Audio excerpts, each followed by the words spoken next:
और राणा रंजीत जब कामयाब होगा यहां से इंशाअल्लाह, तो पूरे भारत में एक इनकलाब आ जाएगा, पूरे भारत में एक इनकलाब आ जाएगा। ये कौन है राणा रंजीत, जिसको ढाका की जनता ने अपना विधायक बना दिया। अगर सेकुलरिज्म को कामयाब करना है, अगर सबको मिलकर एक साथ, जो लोग बार बार पुकारते कि मिल के रहो, मिल के रहो, आज मैं आपसे अपील कर रहा हूं कि आज हमको अपने इस बेटे को और भाई को कामयाब करने के लिए अपने वोट का सही इस्तेमाल करना पड़ेगा। आप करेंगे ना इंशाअल्लाह। बिहार में कोई घुसपैठी नहीं है, अगर है तो फिर अमित शाह क्या कर रहे हैं? गृह मंत्री आप हैं, बीएसएफ आपके पास है, सीमा की पुलिस फोर्स आपके पास है, इंटेलिजेंस आपके पास है। बिहार में 20 साल से नीतीश कुमार की सरकार है। अरे बाबा, इसके बावजूद भी तुम चूहे को नहीं पकड़ सके तो शेर से क्यों पूछ रहे हो? मैं आपसे ये कह रहा था कि अभी हमने मौजूदा विधायक के गांव में वजीउल हक साहब को उनकी बॉब लिंचिंग की गई और राणा रंजीत सिंह साहब ने हम तमाम के सामने खड़े होकर ये कहा कि एमआईएम पार्टी वजीउल हक साहब की कत्ल के ताल्लुक से इंसाफ चाहती है और हम पूछना चाहते हैं मौजूदा विधायक से कि जिन मुल्जिमीन को गिरफ्तार किया गया वो तमाम के तमाम आपके करीबी साथी हैं, इसलिए उनकी भी जिम्मेदारी आयद होती है कि वो वजीउल हक साहब को जो मारा गया उन लोगों को अपनी पार्टी से निष्कासित करें, निकालें, ताकि इंसाफ का एक पैगाम जा सके। दूसरी अहम बात यह है कि ढाका में हमने अभी सुना कि हमारे उम्मीदवार राणा रंजीत सिंह साहब का मैंने इनाम का ऐलान अप्रैल के महीने में किया था। आज हम अक्टूबर के आखिर में आ चुके हैं, तो मुझे उम्मीद है कि हमने आप पर एतमाद करके जो राणा रंजीत के नाम का ऐलान किया, आप लोग ज़रूर अपना एक एक वोट 6 तारीख को पोलिंग 11 तारीख के दिन आप राणा रंजीत के हक में पतंग छाप पर बटन दबाकर अपने इत्तेहाद का सबूत देंगे। ढाका विधानसभा में जो नेपाल से बॉर्डर लगा हुआ है, अगर आप राणा रंजीत को कामयाब करेंगे, मैं आपसे वादा कर रहा हूं कि यहां पर जो डीजल की और फर्टिलाइज़र की जो स्मगलिंग होती है, इंशाअल्लाह ताला वो स्मगलिंग रोकी जाएगी जो बीजेपी के विधायक ने नहीं रोक पाया। आप अगर 11 तारीख को पतंग छाप के निशान पर बटन दबाकर राणा रंजीत को कामयाब करेंगे, तो मैं आपसे वादा कर रहा हूं कि ढाका में जो यहां पर बस स्टैंड नहीं है, इंशाअल्लाह ताला उस बस स्टैंड को बनाया जाएगा। अगर आप 11 तारीख को राणा रंजीत को पतंग छाप के निशान पर बटन दबाकर वोट देंगे और कामयाब करेंगे, तो आप ये बात, मेरा पैगाम लेकर जाइए कि बीजेपी के विधायक के दौर में और एनडीए की हुकूमत के दौर में, नीतीश कुमार के दौर में, मोदी के दौर में जो यहाँ पर भ्रष्टाचार और रिश्वत को आम कर दिया गया है, अगर आप गवर्नमेंट के दफ्तर में जाते हैं, ऑफिस में जाते हैं, तो आवास योजना के लिए इतनी रिश्वत, पेंशन के लिए इतनी रिश्वत, म्यूटेशन के इतनी लिए रिश्वत, राणा रंजीत कामयाब होगा तो इंशाअल्लाह ताला ये रिश्वत के तमाम अड्डे बंद होंगे और गरीब जनता को उसका फायदा मिलेगा। आप राणा रंजीत को ढाका से कामयाब करिए। जो डिग्री कॉलेज नहीं है, खास तौर से हमारी बेटियों की तालीम को जारी रखने के लिए राणा रंजीत वो डिग्री कॉलेज बनाएगा। बिहार की ट्रांसपोर्ट की बसेस नहीं है और उसी वजह से हमको और आपको छोटे छोटे सफर को तय करने के लिए प्राइवेट गाड़ियों में 40 से 50 रुपए देना पड़ता है। अगर विधायक भोगा राणा रंजीत तो इंशाअल्लाह ताला गवर्नमेंट की बसें ढाका की रोड पर चलेंगी। जो ढाका और लोहका में जो रोड का काम पीएमजीएसवाई में रुका हुआ है, वो इंशाअल्लाह दोबारा शुरू होगा। जो ढाका और सुगौली की उस रोड पर हमेशा पानी जमा हो जाता, जिसमें मार्केट में जाने से आपको तकलीफ होती है, इंशाअल्लाह वो काम पूरा किया जाएगा। बहरवा में, हरपुर में, नाग में, नैनहा में और परसौनी में जो रोड नहीं है, ये बीजेपी के विधायक की नाकामी का एक खुला सबूत है। जो रोड नहीं बना सका और आज आकर वोट का मुतालबा ढाका की जनता से कर रहा है। आप राना रंजीत को कामयाब करिए। यहां का नौजवान पलायन करता है। मैंने खुद अपनी आंखों से देखा कि बंबई में जो लोग बैग बनाते हैं, ऐसे 25,000 ढाका के नौजवान अपनी मां और बहन और अपनी बीवियों को और अपने नौजवान बच्चे और औलाद को छोड़कर अपना पेट काटने के लिए, अपने घर में चिराग जलाने के लिए वो बच्चे मुंबई में जाकर बैग बनाते हैं। यहां पर इंडस्ट्री खोली जा सकती है, शर्त यह है कि आपके विधायक में इखलास हो, जो हुकूमत से लड़कर यहां पर इंडस्ट्री बनाए। ये काम इंशाअल्लाह ताला राना रंजीत करेगा। ढाका का नौजवान पंजाब की खेतों में काम कर रहा है। दिल्ली में बिल्डिंगें बनती हैं तो बहैसियत एक लेबर का काम ढाका का नौजवान करता है। कौन सा डबल इंजन सरकार का काम यहां पर हुआ बताइए। ढाका में मनरेगा का काम साल में 25 दिन अगर किसी गरीब को मिल गया तो बहुत बड़ा कारनामा हो गया। और आप जानते हैं मेरे भाई कि केशरिया में ढाका ईस्ट की पंचायत में जो अस्पताल है, वहां पर एक्सरे की मशीन नहीं है, वहां पर खून का टेस्ट नहीं होता है। और 8वीं जमात के बाद, 8th क्लास के बाद ढाका में हमारी बेटियों को पढ़ने के मौके नहीं मिलते हैं। बताओ जायसवाल, तुमने कौन सा काम किया? तुम्हारी डबल इंजन की सरकार थी। डबल इंजन कहां का डबल इंजन? इंजन है का खाली एक बदनाम बोलते हैं, मगर काम तो कुछ नहीं हुआ। आप जाकर देख लीजिए, स्कूल है, बाउंड्री वॉल नहीं है। मॉडल स्कूल जो बन रहा है 2022 से बन रहा है, अब तक मुकम्मल नहीं हुआ। ढाका का सब डिविजनल अस्पताल, ना यहां डॉक्टर है, ना एक्सरे की कोई मशीन है। मेरे अजीज दोस्तों और बुजुर्गों, 35 से 40 किलोमीटर, क्या यह बात सच नहीं है कि अगर कोई बीमार पड़ जाता है तो मोतिहारी के सदर अस्पताल को ले जाने के लिए 35 से 40 किलोमीटर का सफर ढाका के गरीब को करना पड़ता है? ये डबल इंजन है। ये कहां का डबल इंजन? ये इंजन चलता नहीं, सिर्फ दिखाने के लिए है बीजेपी का और नीतीश कुमार का।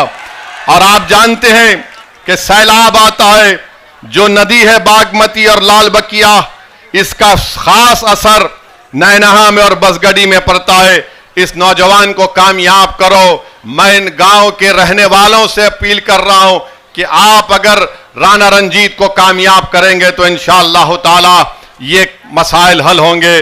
ढाका शहर में आप देखते हैं कि पानी भर जाता है, और आप ये भी जानते हैं कि यहां पर धान, मकाई और गेहूं की कीमत नहीं मिलती है। ये कैसा देश का प्रधानमंत्री है? ये कैसा बिहार का मुख्यमंत्री है जो बिहार की जनता को झूठ पे झूठ बोला जा रहा है? किसान को उसकी कीमत नहीं मिलती, ना मकाई की कीमत मिलती, ना गेहूं की मिलती, ना धान की मिलती है। आपको जरूरत है तो एक काम करने वाले विधायक की जरूरत है। सिंचाई का कोई इंतजाम नहीं है। डीजल ट्यूबवेल की वजह इस्तेमाल करने की वजह से किसान को बड़ी तकलीफ हो जाती है, उसके मुनाफे में कमी आ जाती है। क्या इस विधायक ने यहां पर किसानों के लिए कोई कोल्ड स्टोरेज का इंतजाम किया? जोर से बोलिए, इंतजाम किया? अल्लाह करे कि उसकी कान में आपकी नहीं की आवाज सुनाई दे दे। आप बताइए, बीजेपी और जेडीयू बार बार कहते हैं कि हमने ऐसा कर दिया। अरे ये तमाम यहां पर ढाका विधानसभा में कुछ काम नहीं हुआ, बल्कि आप देखते हैं कि एक मंसूबाबंद तरीके से ढाका विधानसभा को कमजोर कर दिया गया। तो हम उम्मीद करते हैं आपसे कि आप 11 तारीख के दिन अपने के वोट का इस्तेमाल करेंगे। दूसरी तरफ एक और पार्टी है इंडिया अलायंस, अपने आप को गठबंधन कहती है।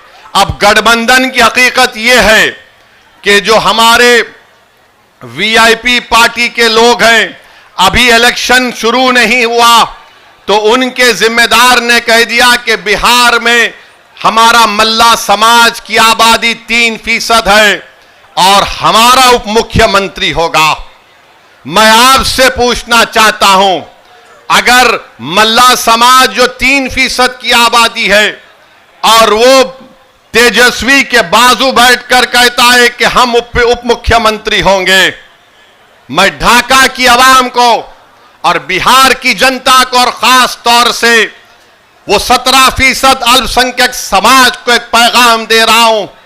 3% हैं और उनकी ताकत को देखो आप, उनके सियासी शऊर से सबक हासिल करो आप, और उनकी बहादुरी को देखो कि 3% और कह रहे हैं कि अगर हमारी सरकार बनेगी तो उप मुख्यमंत्री हमारा होगा। बताओ आप 17% हैं, अगर मल्ला का बेटा उप मुख्यमंत्री बन सकता तो क्या आदम का बेटा मुख्यमंत्री नहीं बन सकता? हमको जवाब दो आप। अगर मल्ला का बेटा उप मुख्यमंत्री बन सकता तो क्या मोहम्मद का बेटा नहीं बन सकता मुख्यमंत्री? मेरे भाई, फैसला आपको करना है। 17% है, 3% है और 14% है। 14% है तेजस्वी और आप देते हैं टिकट उनको कितना? 14 है तो 36% टिकट दिया। जो 17% है उनको क्या दिया? उनको लॉलीपॉप दिया और बोला कि बेटा चूसते रहना। तुम 14% और 36% तुम, और हमको बोल रहे दरी बिछाओ, दरी बिछाओ, दरी बिछाओ। हमारी बात क्या है कि हम हिस्सा चाहते हैं, बराबरी चाहते हैं। हम किसी के जर खरीद गुलाम नहीं है। तुमने आज जंजीरें तोड़ दी है।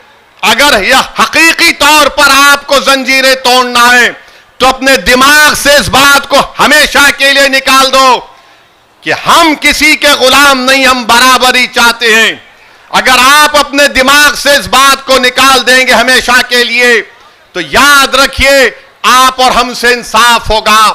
बिहार तरक्की की राह पर जाएगा। अरे जो लोग बार बार एमवाई बोलते हैं, अरे बताओ कौन है?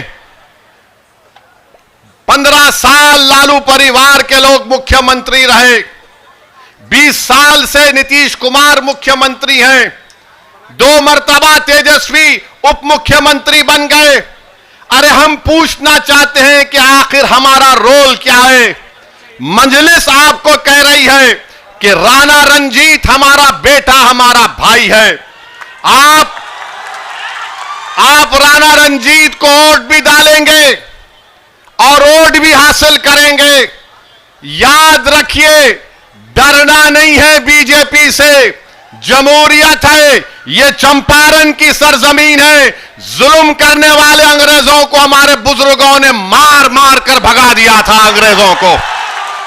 अब आपको सिर्फ 11 तारीख को वोट डालना है राणा रंजीत को। क्या आप वोट डालेंगे राणा रंजीत को? क्या आप इन तमाम की बत्ती गुल करेंगे?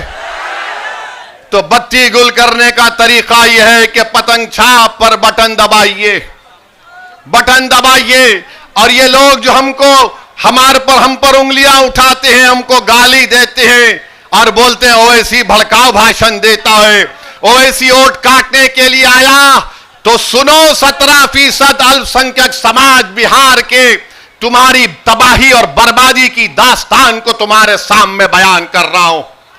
क्या तुम जानते हो कि मुसलमान महिला 90% मुसलमान महिला अपने घर में मजबूर हो जाती है अपने बच्चे औलाद को जन्म देने के लिए? कहां गया तुम्हारा विकास? ये मैं नहीं कह रहा हूं, बिहार सरकार का डेटा कह रहा है।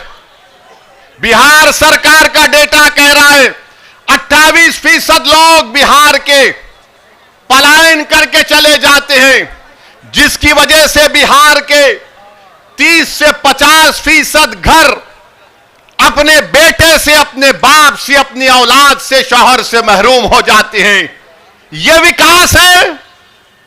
यह तुम्हारा डबल इंजन की सरकार है?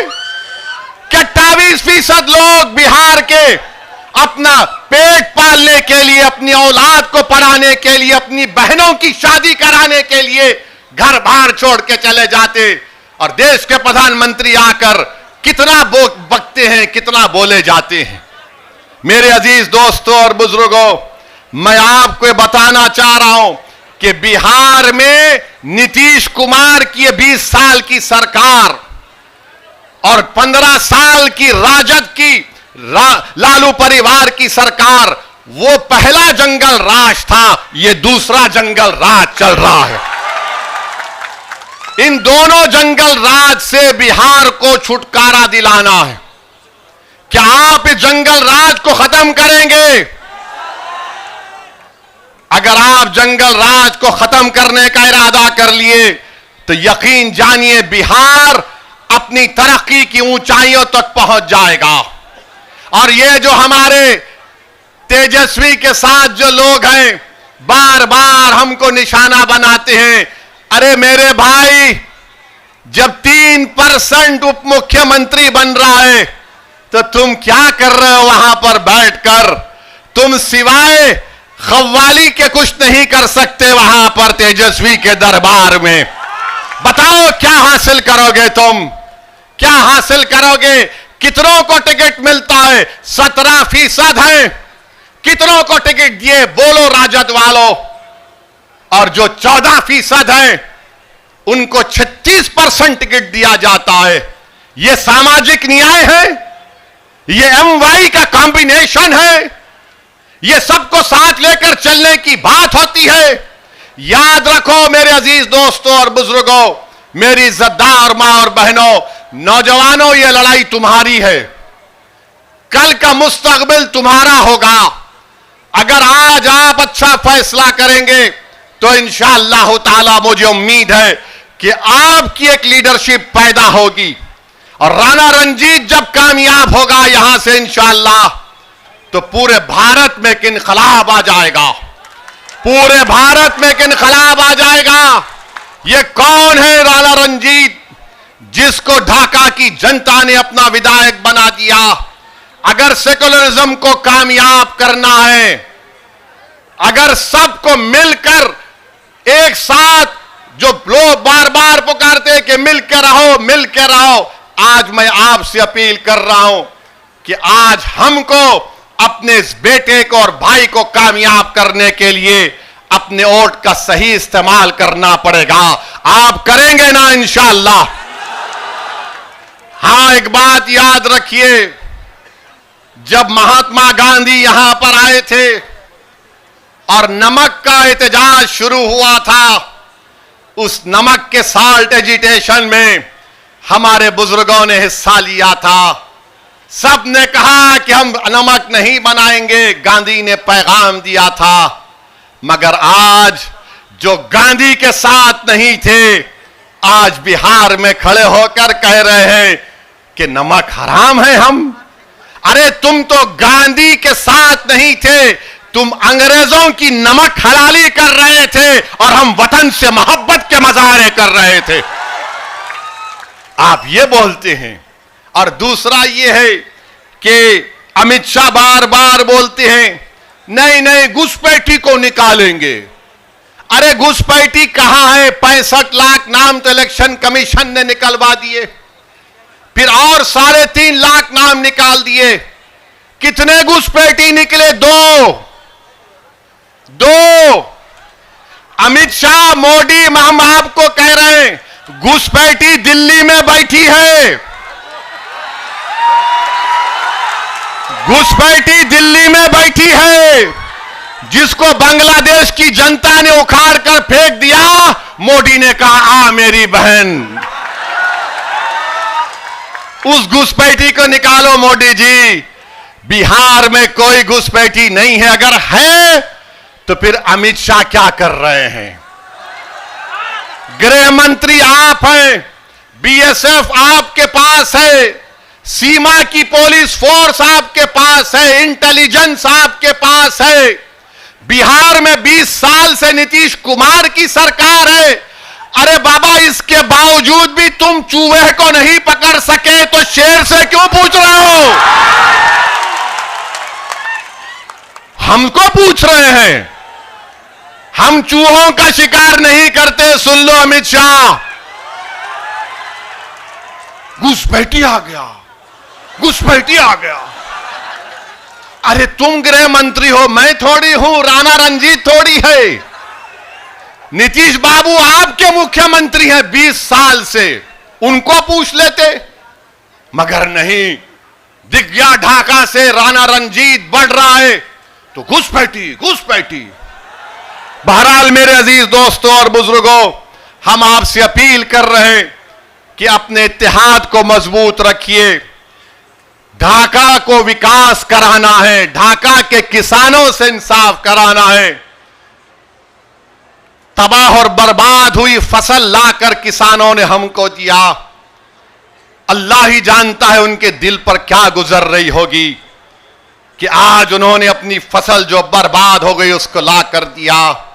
जो 20 साल से सरकार किसानों से इंसाफ नहीं कर सकी, उनके आंसू को पोंछ नहीं सकी, उनकी आमदनी में इजाफा नहीं कर सकी, जो भ्रष्टाचार को आम कर दिया।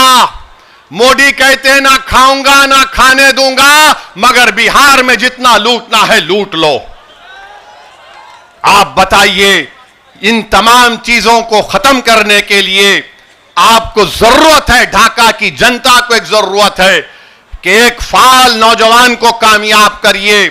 और ऐसा आदमी जब कामयाब होगा तो दुनिया मजबूर हो जाएगी कहने के लिए कि यही हकीकी मानों में यह सेकुलरिज्म की और भाईचारगी की कामयाबी है। तो हम आपसे अपील कर रहे हैं कि 11 तारीख के दिन जब आप वोट डालने जाएंगे, आप किस पर बटन दबाएंगे? जोर से बोलिए, जोर से बोलिए। इंशाअल्लाह ताला। और जो यहां नहीं आए उन तक हमारा पैगाम पहुंचाइए। मैं शुक्रगुजार हूं कि इतनी बड़ी तादाद में हमारी इज्जतदार मां और बहन भी आए। अल्लाह आप तमाम को सलामत रखे। मुझे मुंगेर जाना है, इसलिए आपसे इजाजत चाहता हूं। अस्सलाम वालेकुम व रहमतुल्लाहि व बरकातहू। पतंग छाप, पतंग छाप, राणा रंजीत, राणा रंजीत, हमारा इत्तेहाद, हमारा इत्तेहाद। अस्सलाम वालेकुम।